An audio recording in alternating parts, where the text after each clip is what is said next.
to introduce Jose Luis Recojo.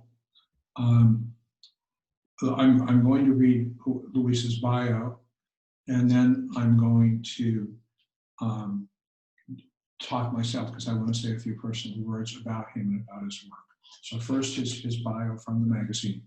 Jose Luis Recojo, Caracas, Venezuela, poet, writer, and translator of Gary Snyder's work into Spanish and Catalan, lives in Barcelona.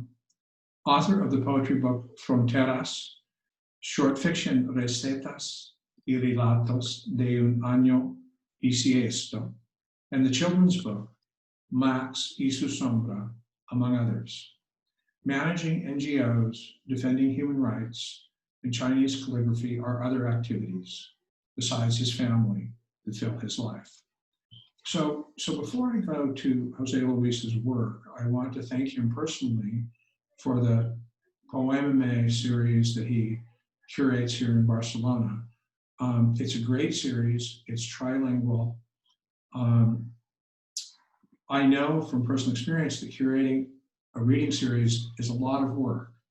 And for a poet to curate a reading series and take time away from his work is very, very, very generous. And I think it's a really important thing to have in Barcelona because you have a Spanish language writing community and a Catalan language writing community, and an English language writing community. And it's great for Jose Luis to create connections and bring them together. I also want to thank Jose Luis for translating Gary Snyder. Gary Snyder is one of my favorite American poets. I think he's a really important poet. And I personally think he's not nearly well enough known in the Spanish and Catalan speaking world. The most important thing, though, is Jose Luis's own work. I've read it in Spanish and I've read it in English. Frankly, it's rare for a poet to write well in any language, in one language. It's extremely unusual for a poet to write very well in two languages. And in my opinion, Jose Luis may or may not agree, I think his work is very distinct in the two languages. I think that there are really, really, really different voices going. I think tonight he may read some in Spanish and some in English. I'm not sure. He's free to do whatever he wants. And I'll stop talking so that Jose Luis can talk. Jose Luis, thank you for contributing and thank you for reading. Thank you very much, Valerie, Ed, and all of you. I'm so pleased to be here, and I would like to read a few poems in English, and if there is time, I may read one in Spanish. The first one, and it's the poem published in the issue that everybody is going to buy, is Underground. 7 a.m. underground.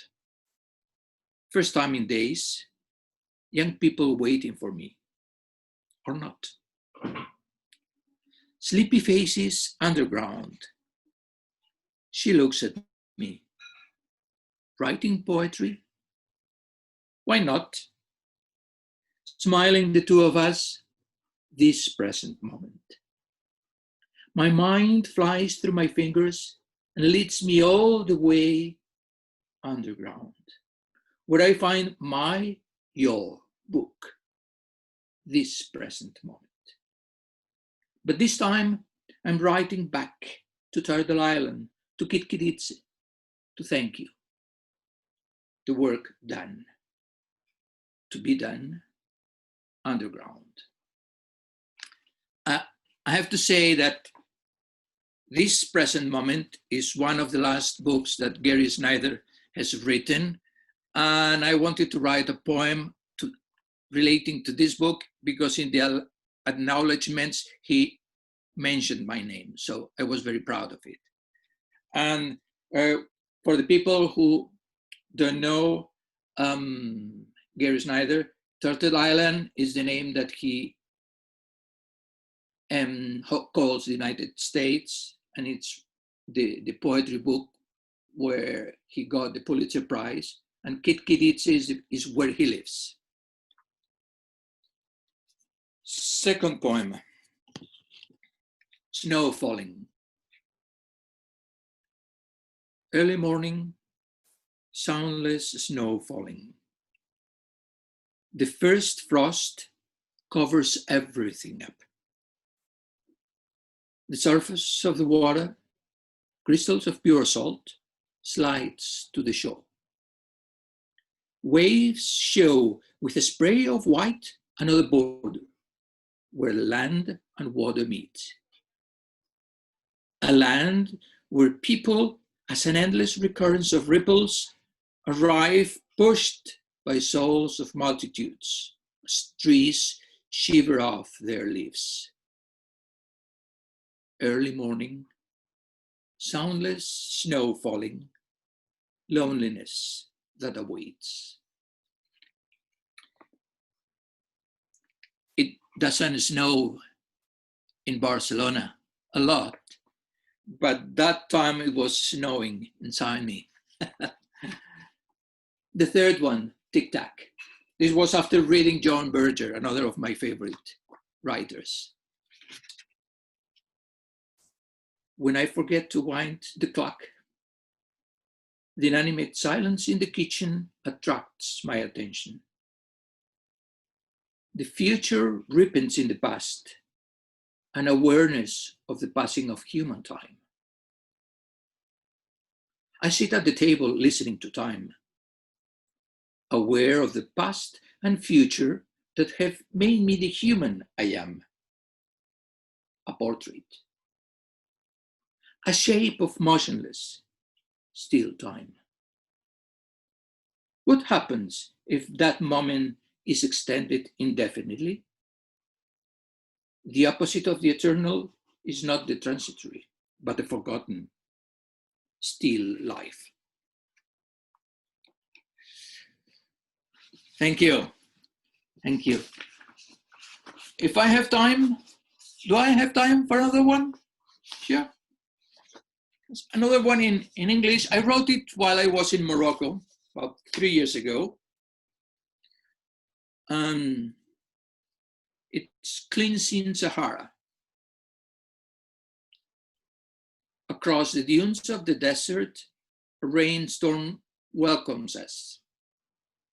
Wind and water meet in sand to sweep away all sorrows and tears. The rising moon hides.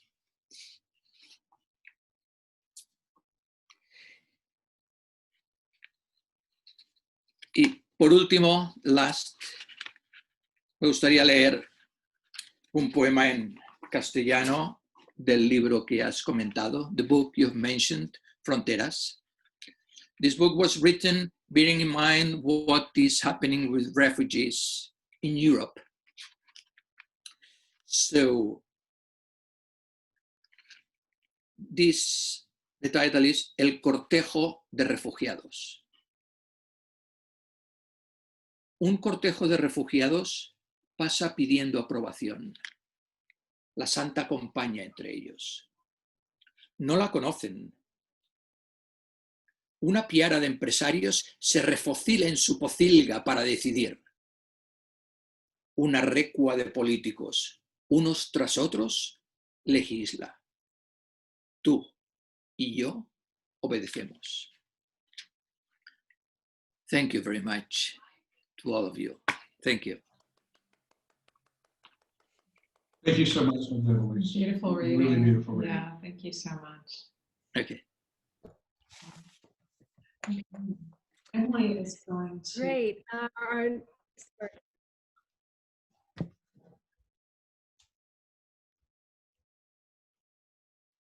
Sorry, I think I froze.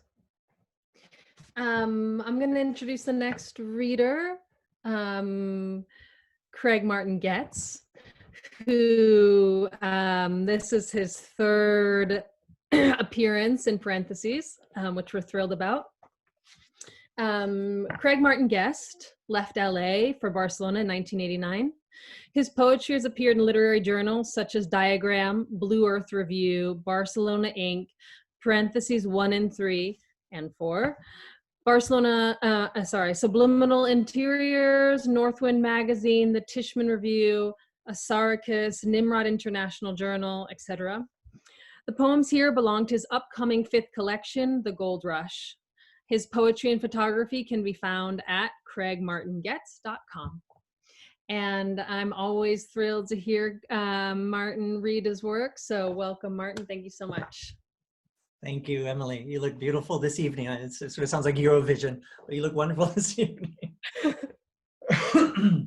Yes, as I mentioned, I will be screen sharing my work. I've chosen 4 poems, and I would like to do them in the order of A, B, B, A. The 2 B's being the poems I have in parentheses, number 4. Okay, so I will sandwich the 2 poems I have and give it a bit more of a whole feeling, a bit of a road movie that I would like to share with you. We will start at the dark early morning hours in a town near Sacramento, California, and wind up having breakfast in San Francisco. Okay.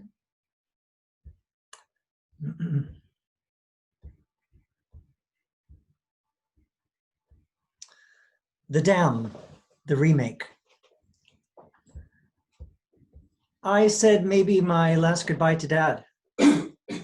Left him to the mercy of his 4 walls and a country, forever in the throes of a natural and or biblical disaster. The old dam they've been making bigger, better, stronger, slumbers nearly empty beneath the 5 o'clock stars. Won't be big enough for the historical deluge, the almanac says, hits, give or take, every couple of centuries. Hard to believe in the middle of a drought, as if these perfect starry skies were a gift from heaven. Makes the foundations of the Mormon settlement at the bottom of the reservoir an easy dive. The poignant, muddy remains of a hope. Truck headlights in the dust of the graveyard shift rim the dikes. Faster, state-of-the-art turbines set deep like promises. Maybe we, our children or theirs, will count on to save the capital from ruin. From here on out, it's all make-believe. Nothing to panic over. The first dust kicked up in the explosion, and a sea barreling down these Sierra Nevada foothills like a 70s disaster movie. The Towering Inferno, the Poseidon Adventure, The Dam, the remake, in 3D IMAX, 10th on the list of national ISIS targets for its strategic position uphill from Sacramento, and the havoc its maxed water tonnage would wreak. A cocktail of suburban detritus, obliterated housing tracts, pulled furniture, gutted malls, gutted churches. A close-up of the new Shelley Winters as the waitress in the diner, taking a deep breath, body surfing the impending crest. The new Ernest Borgnine as the helpful manager at Macy's, desperately grabbing on to the top branches of a redwood. The same old Schwarzenegger on the phone to Washington. Foot to the floor, bear claws, Exxon coffee, and the ammunition of knowing we're getting the hell out of America.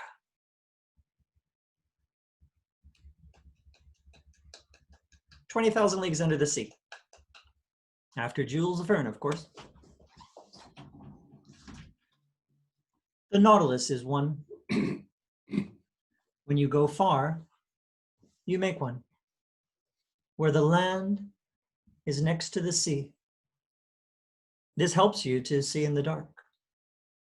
This is made of the bodies of little sea animals to get away from something bad.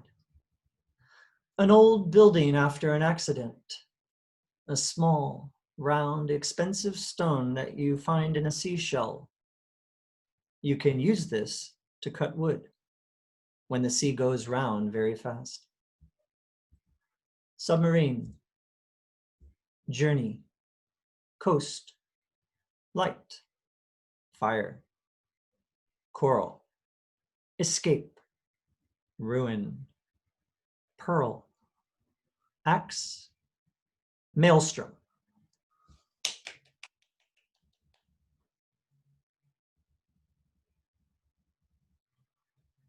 San Francisco. Maybe it was because we had come through the dark early morning hours. Maybe it was because we had hit just enough traffic to refresh hatred for the Rubik's Cube of lane changing.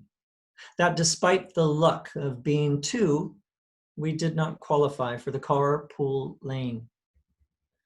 Maybe because mom is dead and every surviving member of the family admits, in one way or another, a tremendous amount of relief at her passing. Maybe because there was no fog. Because the chorus of Born in the USA stands as a bitterly ironic counterpart to the song's verses. Maybe because for some time I've experienced a deep sense of release from an unwinnable battle, not against my mother, but against you, shotgun to my right. The choppy undertow of a once buoyant reciprocity of your skin atop mine, holding me prisoner in a Alcatraz of jealousy. But I'll be damned and sure as hell to wear some flowers in my hair, even if I'm not going to San Francisco. The window down and my left hand out with the exact change for the Bay Bridge and 2 whole days ahead of us. Maybe it was because we would be gone from this place in no time, that there was something magical and triumphal about our crossing.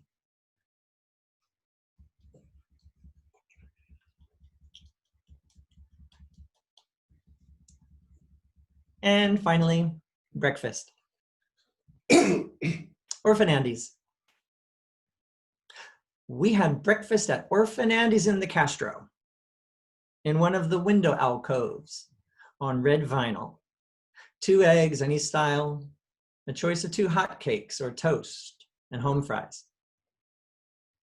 Wore my new suspenders I got at Macy's. Had them hitch in my Levi's twice up front, once in the middle behind. My black leather jacket over my tissue thin, pale green tight V-neck t-shirt and nipples. About as gay as it gets at 7:30 in the morning. Camaraderie between strangers in a million other towns would have been a lingering split-second glance. But here, it was all over the menu. The waiter's, sweetheart, what will you guys be having? Yeah, I can break that for more than a couple of bucks, honey. Perfect assuredness of banter at 8 in the morning of a man who's been opening up for years. Assuredness of the sugar on the table, in the beveled glass dispenser with its hole just the right size and the stainless steel screw on top for just the right amount to come out. The Tabasco too, with its cute red cap, tight little hole and sense of purpose, place and purpose, in its right to stand next to the maple syrup. The sun kept the notorious fog at bay the day we had breakfast at Orphan Andy's in the Castro. And the model of the man in perfect place and purpose floated in his buoyancy of nonchalant survivor over homosexual stars, now embedded in sidewalks, over rainbow crosswalks, past extremely well-endowed Ken dolls, in and out of sex toy shops, hitherto sadomaso dungeons, through the battlefield of saunas echoing ABBA's Waterloo. The man, in perfect levitation and release of daily confines, taking it all with a pinch of salt. The rusty communications tower standing there like God on Twin Peaks, full of blue sky. Thank you. Thank you, Martin. That was lovely. Our next writer is conveniently seated just to the left of Martin. Jose Ramon Ayon Guerrero currently resides in Barcelona. He has published Mástil de Nubes, Donde la piel no llega, Geografía ausente, Con las raíces vueltas hacia arriba, Climogramas de estación emocional, A caballo entre cáncer y regaliz de palo, and Castillo de Tierra, his first novel. Iman has published an anthology of all his work. This is also Jose's second appearance in parentheses, and obviously we're super pleased. So thank you so much, Jose. And it's always a pleasure to hear you read. So thank you. Bueno, yo primero, thank you. Muchas gracias a todos, especialmente primero a la gente de paréntesis que siempre me habéis acogido y me habéis hecho sentir como en casa. Gracias también a José Luis, que también me brindó espacio en Poema Me. Y bueno, voy a empezar leyendo el poema que aparece en paréntesis. En realidad es claro, desde que aquello surgió ahora han pasado muchas cosas. Aparte del Blas de Otero, en marzo se publicó una revisitación de Donde la piel no llega. La editora fue muy generosa por su parte, me brindó su editorial y como este era un libro ya inencontrable porque era del 92, pues le propuse que si quería reeditar Donde la piel no llega y ella muy, muy generosa por su parte, porque seguramente hubiera preferido material inédito, pues admitió y aceptó esto, pero me propuso además que por qué no releíamos de alguna manera esto. Entonces, a ver, Donde la piel no llega es un poemario, son 26 poemas que forman un conjunto muy unitario y tampoco quería romper esa unidad. Pero bueno, como también tengo la suerte de llevar después de 20 y tantos años con este mismo chico que había inspirado Donde la piel no llega, pues lo que hice fue releer aquellos primeros poemas y escribir 14 poemas nuevos que completan lo que ahora sería Donde la piel no llega. Y justamente Ceviche, que había sido publicado primero en una antología de Verbum, es el poema que cierra Donde la piel no llega. Y dice así: hoy le has puesto al ceviche trocitos de aguacate y de sandía. Y juegas distraído con el plato, sin apenas mirarme, dejando que la música ponga voz a la casa y enhebre en el silencio los recuerdos de aquel primer ceviche que probamos en México hace ya tantos años, cuando ni tú ni yo siquiera suponíamos que fuéramos a ser compañeros de vida y no solo de viaje. El sabor de la lima me aventura a la acidez violenta de besos y de pieles que antes de ti tatuaron cicatrices y hematomas sin nombre. El intenso color de la sandía revive, sin embargo, inesperadamente aquel lunar balsámico de rojas camisetas que pintamos a tientas una noche furtiva en el lecho imprevisto del rellano, o el campo de amapolas, donde probé tu sangre, o el terso resplandor de tus pezones buscando naufragar una y mil veces en las ciegas mareas de mi boca. ¿Te gusta? Me preguntas entre inocente y cómplice. Los rojos nos persiguen, te respondo. Algo en tu beso largo me anticipa qué estás pensando hacer para comer mañana gazpacho de cerezas. Today, You've added to the ceviche diced up avocado and watermelon. Absent-mindedly playing with the dish without hardly looking at me, leaving it up to music to give the house voice and to thread the silence with memories of that first ceviche we tried in Mexico now so many years ago, when neither of us could even conceive of we'd be partners for life and not just for traveling. The taste of lime hazards me towards the violent sourness of kisses and skins which, prior to you, tattooed nameless scars and bruises. The intense color of watermelon, nevertheless, revives unexpectedly that balsamic birthmark of red t-shirts we painted, hands out in the dark, a secret night upon the makeshift bed at the top of the stairs, or the field of poppies where I tasted your blood, or the smooth luminescence of your nipples, intent upon shipwrecking 1,001 times in the blind tides of your mouth. Do you like it? You ask me, innocent, yet knowing. The Reds are after us, I answer. Something in your long kiss announces for lunch tomorrow, you're thinking of making a cherry gazpacho.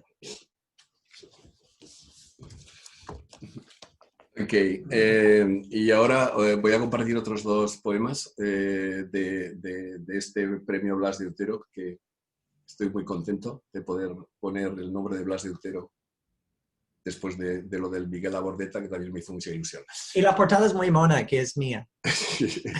Bueno, la otra también es suya. O sea que hemos tenido la suerte de que además ambas editoriales hayan permitido que la portada pudiéramos elegirla, entonces es una foto de Martin. El primer poema es el que da título a la colección, Arrecife de Sombras. Es el único que no tiene... Todos los poemas tienen una fecha en el título, empiezan en 1953, que es mi fecha de nacimiento, acaba en 2018, que es cuando cerré el libro. Pero entonces hay un primer poema a modo de prólogo, sin fecha, que se llama Arrecife de Sombras y que quizá explica un poco cuál era la idea, ¿no? Desbrozar el dolor hasta la médula. Descubrir su raíz, donde el cáncer postula las llagas lacerantes de un abismo. Sajar a sangre y fuego su airado corazón y despeñarlo luego con la mirada limpia al indulgente aljibe del recuerdo. Verlo flotar, sumiso, como si fuera solo reflejo de una nube caprichosa. Verlo hundirse, vencido para siempre en el abrazo mudo del agua con la arena y respirar tranquilos, con los ojos abiertos, la esencia de las horas. Azul intenso el mar lo reconvierte en algas. Los peces ya celebran su alimento. Y en el balcón abierto del aire detenido, los pájaros comulgan con la espuma, el latido sin voz que destila tu vida. Y para terminar, me voy al final del libro, Calatorao, 2018. Calatorao es el pueblecito donde está la casa de mis padres, que antes fue la casa de los abuelos, que ahora es la casa cerrada, porque ellos ya fallecieron. Y el poema dice así: ha regresado enero a las ventanas de la casa vacía, y el cierzo desvanece poco a poco el rastro de las últimas macetas y flagela las hojas de la rama de olivo atada a los barrotes del balcón. En la penumbra húmeda de las habitaciones reverberan las llamas de todos los candiles que cuelgan todavía en la cocina y afirman la epidermis de otro tiempo. El fantasmal silencio sobrecoge. Desanuda en el aire detenido un olor que perdura como costra invisible cubriendo las paredes y la cómoda. El maullido de un gato en la distancia florece un fogonazo de imágenes perdidas. Mi madre y mis abuelas se casaron de negro. Negro el carbón también, que alimentó la casa cuando el hambre barría la escalera. Negro el vagón donde el cincel zurcía la ola inexorable de los sueños. Mi padre me despierta con un vaso de nieve endulzada con mosto. Y el primer sol de invierno se desborda sobre el lecho de mármol que sepulta a los grillos de mi infancia. Gracias.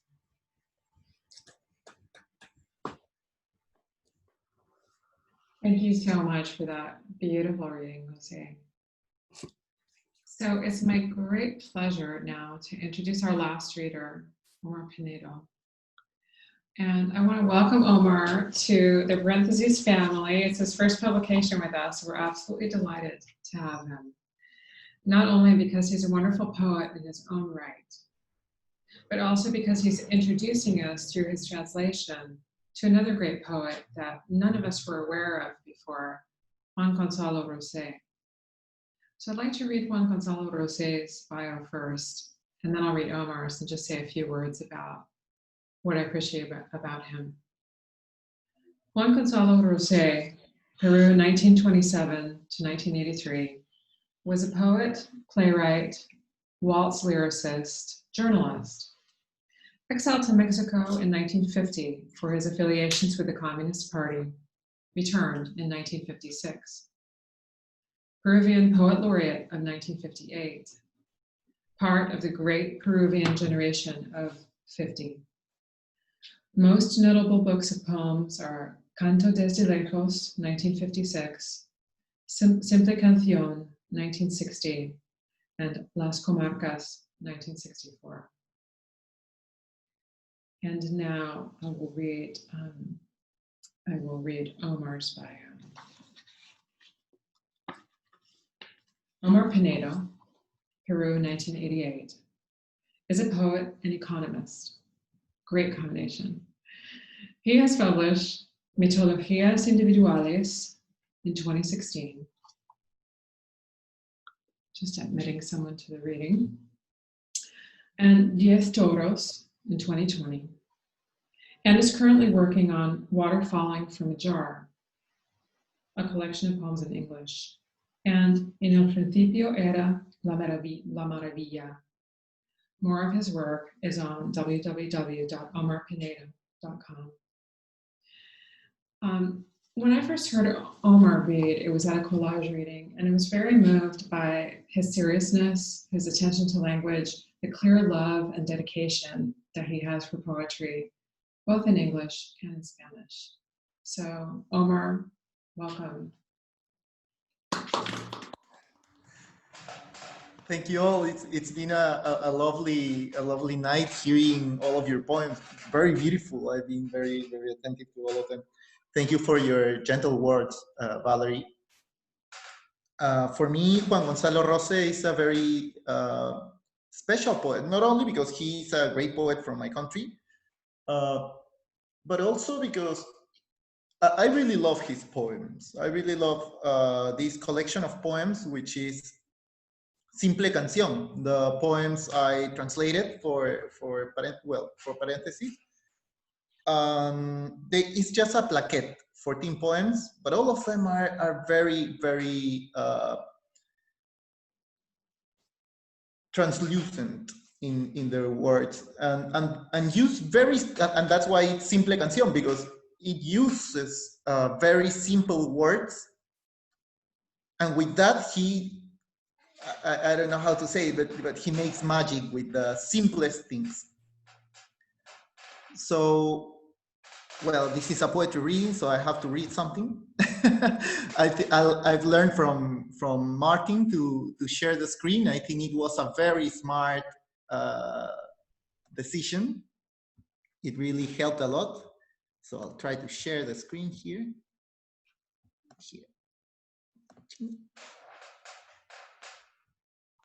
I'll start by reading a couple of Juan Gonzalo Roces' poems, maybe explaining a bit about something about Tercera Canción.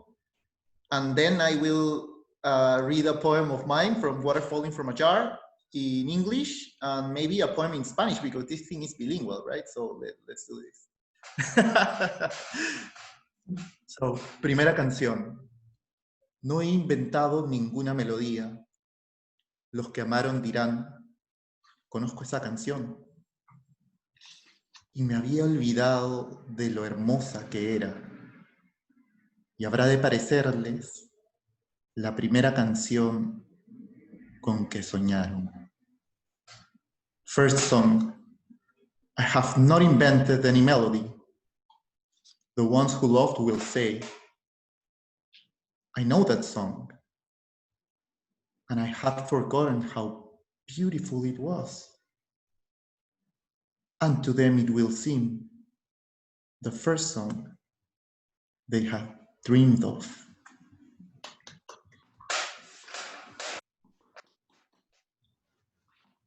Tercera canción. Se me pasea el alma. Los días ya no saben si buscarme al pie de mis rodillas o en tu lecho. Se me pasea el alma por tu cuerpo. Third song. My soul wanders.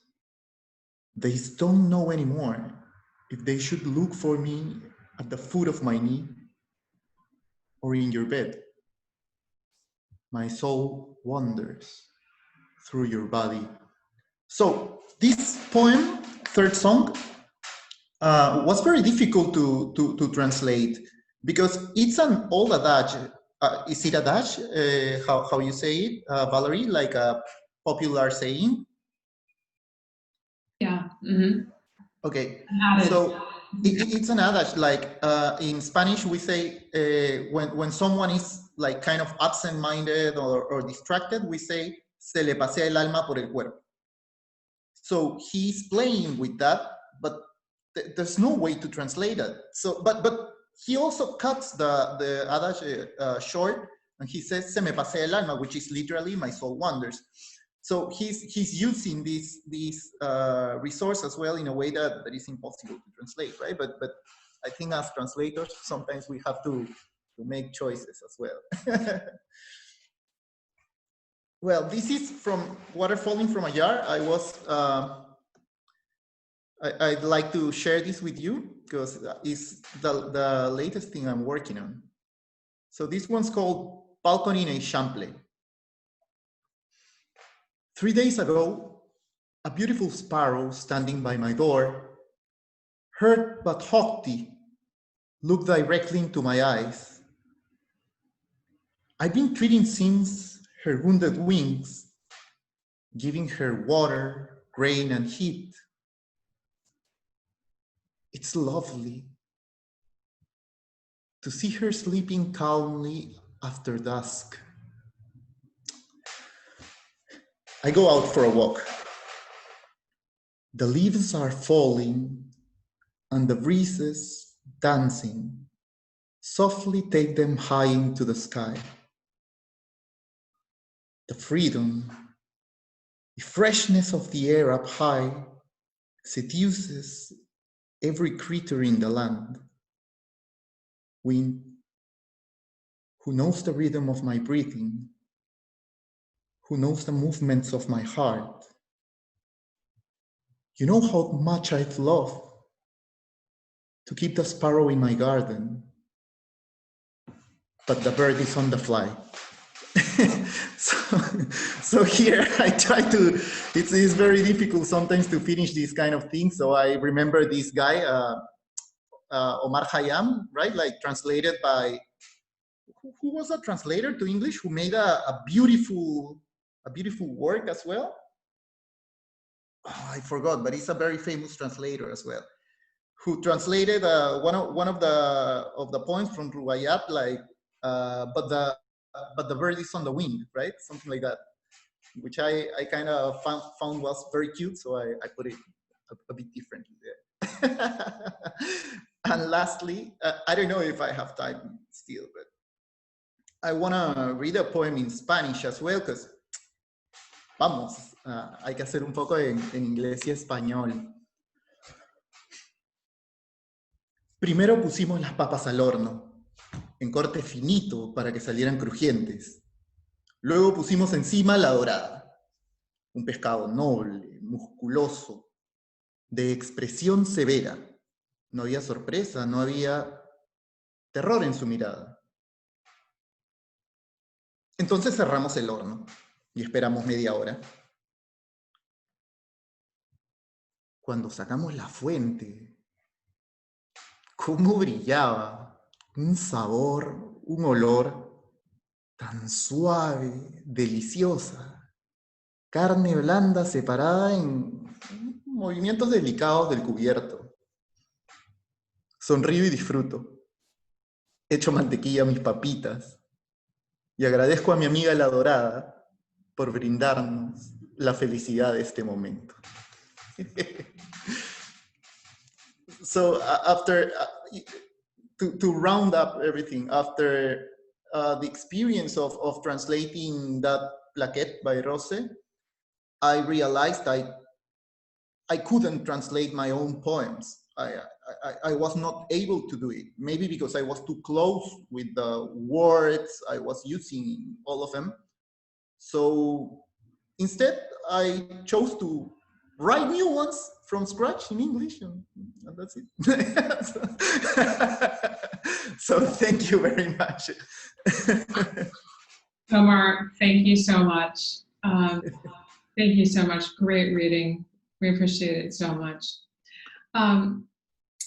So it would be wonderful if everybody would like to unmute yourself and give all the writers a big hand. So I'm just going to unmute everybody here so that you can make a little noise for the readers tonight. Bravo! Yay!